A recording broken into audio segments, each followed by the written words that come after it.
Hello students, now let us consider the second topic, Newton's universal law of gravitation. Now Newton's universal law of gravitation is given by capital G, where G is equal to universal constant of gravitation or universal gravitational constant.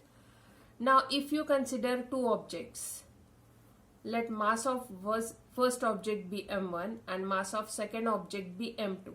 Let the distance between their centers be small d.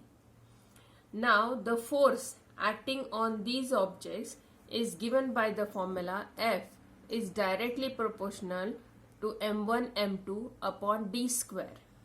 That means force acting on these two objects is directly proportional to the product of the masses of two objects and inversely proportional to the square of the distance between them.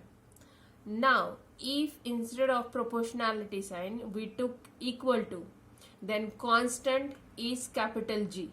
So, F is equal to capital G m1 m2 upon d square, and so G is called as universal gravitational constant, where value of G is 6.673 into 10 raised to minus 11 and its SI unit is Newton meter square kg raised to minus 2. Okay. Now if mass of the object increases, then force also increases. But if distance increases, then force will decrease, because distance and force are inversely proportional to each other, while force and masses are directly proportional to each other. So if mass will increase, force will increase, but if distance will increase, force will decrease. So if mass increases by 2 times, then force also will increase by 2 times. But if distance increases by 2 times, force will increase by 4 times. Force will increase by 4 times, because distance square, so 2 square will be equal to 4. Okay. Now if we consider two spherical bodies, then direction of force is along the line joining centers of two bodies. Okay. Now the next concept is derivation of the centripetal force.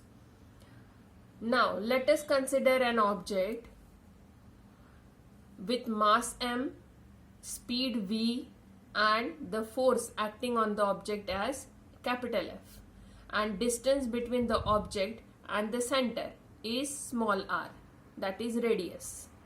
Now force is given by the formula F is equal to m v square upon r, where m is mass of the object, v is the speed of the object, and r is the radius or distance of the object from the center.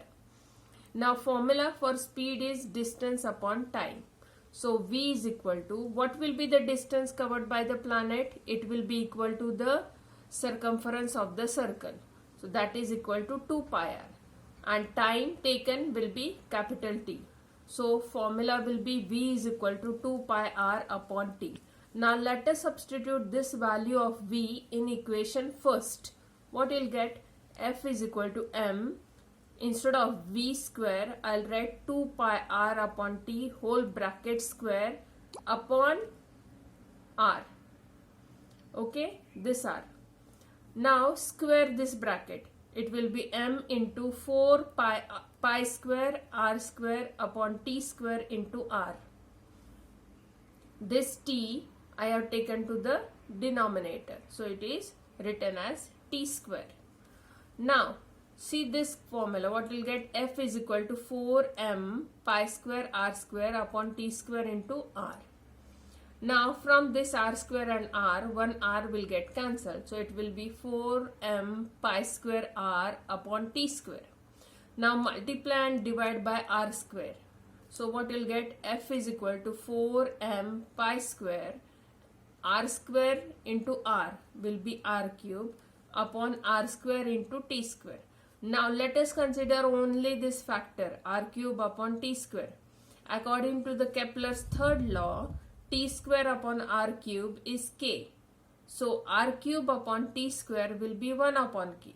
So write this as it is, 4m pi square r square, and instead of r cube upon t square I'll write 1 upon k. Now these 4m pi square upon k is constant.